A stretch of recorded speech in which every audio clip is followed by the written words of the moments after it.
अब चलते हैं क्वेश्चन नंबर 9 की तरफ, जिसमें हम लोग डिफाइन करेंगे इम्पल्स को और हम लोग इसके रिलेशन की बात करेंगे जो इसका रिलेशन बनता है लीनियर मोमेंटम के साथ। इम्पल्स क्या होता है? The product of force and time. Mathematically इसको अगर लिखना चाहें स्टूडेंट्स तो हमारे पास ये प्रोडक्ट बनता है फोर्स और टाइम का। The relation between impulse and momentum. Relation क्या है आइए देखते हैं। जब फोर्स एफ अप्लाइड की जाती है स्टूडेंट्स किसी बॉडी के ऊपर किसी शॉर्ट इंटरवल ऑफ टाइम के लिए, वो चेंज होता है मोमेंटम वहां पर बॉडी का, कहाँ से?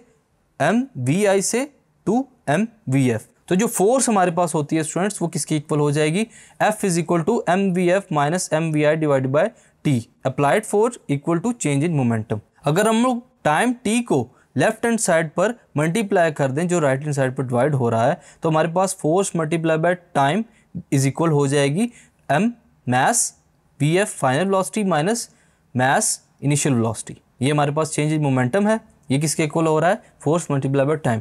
तो स्टूडेंट्स यही है हमारे पास इम्पल्स, जो हमारे पास किस फॉर्म में होता है? Force multiply by time. ये किसके इक्वल है? चेंज इन मोमेंटम के।